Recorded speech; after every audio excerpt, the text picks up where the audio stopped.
Mayong gabi mga igsuon ko diha ni Kristo ug sa atong mga suki nga tigpaminaw sa atong programa ang katin-awan sa pagtuong Katoliko. Now sab kita karon mga igsuon, nagka-live na sab kita karon nining atong programa ang katin-awan sa pagtuong Katoliko. Unya wala ta ka live sa ato ang Facebook page kay tungod kay gamay raman kayo maminaw sa atong FB page kay medyo gamay pa man ang atong followers.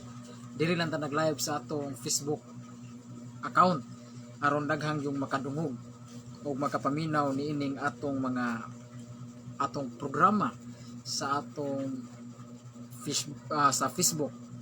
Mga igsuon, ang atong pagkahisgutan karon mga igsuon, mahitungod ni ining una sa tanan sa di pa ta maghisgot mga higala ining atong topic karon ato sa ning ablihan sa habubo nga pagampo mga igsuon kining atong programa karon sa ngalan sa Mahal sa Anak ug sa Espiritu Santo. Amen. Amahan namo nakas mga langit pagdaygon ang imong ngalan, umabot ka namo mong harian, matuman ning pagbuot ni sa yuta mo sa langit. Ang kalan namo sa matagad law ihatag ka namo karong adlaw, pasaylo kami sa mga sala. Mingon nagpasaylo kami sa kasala kanamo ug dili mo kami tugyan sa panulay. Inuno luwasa kami sa lautan. Amen. Maghimaya ka Maria, puno ka sa grasya, ang Ginoo na kanimo. Bulahan ikaw sa babae nga tanan ug bulahan ang bunga sa tiyan mo nga si Jesus. Santa Maria, inaang ka sa Dios, iyang mo kami makasala karon sa oras sa among kamatayon. Amen. Sa ngalan sa Mahal sa Anak ug sa Espiritu Santo. Amen. Mangisuna ang atong hisgutan karon, mahitungod ni ining panudlo sa mga saksi ni Jehova mga igsuon nga ang tao kuno wala kuno'y kalag na immortal. Kanang wala kuno'y dili kuno na tinuod nga ang tao dunay kalag na immortal, kanang kalag nga dili mamatay nga naa sa ato ang lawas. Matud pa sa atong mga higala nga mga saksi ni Jehova nga di sila mutuo yan ang kalag nga gitawag natong immortal nga dili mamatay, dihang mamatay ang atong lawas. Okay, maayong pagtan-aw ni Kobe Marby watching from Valencia Negros Oriental. God bless bro. O ni Apir Pagusan, good evening bro. Salamat brad sa inyong pagtan-aw. Okay, matud pa sa atong mga higala nga mga saksi ni Jehova nga dili daw tinuod nga adunay kalag ang tao nga kalag nga immortal. Sa nang immortal kanang kalag nga dili mamatay. Di sila mutuwa namang gisuon. Ang para nila nga ang tao lunlun ra jud physical, no? Kini kuno atong lawas mauna kuno ni ang atong kalag. Kini kita ang tao kuno mismo mao kuno ang atong kalag. Mauna kuno na ang kalag. Mauna nga mga saksi ni Jehova dili mutuo nga dunay kalag ang tao nga gitawag og kalag nga immortal. Kay para nila nga kini kuno atong physical nga lawas maura kuno ni ang atong kalag. Muna mga igsuon ang ilang gamiton kanang naa sa Henesis kapitulo 2 versikulo 7 mga igsuon. Unya unsa may atong panudlo sa atong simbahan mga igsuon? Ang panudlo sa atong simbahan mga higala nga ang tao gyud mga igsuon aduna gyud duha ka bahin. Ang tao, ang panudlo sa simbahan, ang tao adunay duha ka bahin.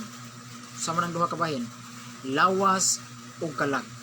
Sa to pa kanang kalag mga igsuon mao kana ang anaa sa ato ang lawas nga diin ini kamatay sa atong lawas mao kini ang muatubang ngadto sa atong Ginoo. Sa ato pa kini ding atong kalag mga igsuon mao ni ang muatubang ngadto sa Ginoo.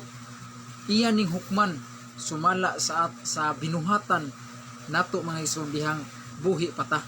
Sa ato pa laktod pagkasulti na kining atong kalag mao ni ang atong espiritu nga hindi kamatay sa atong lawas, mao ni ang mubiya mga igsuon.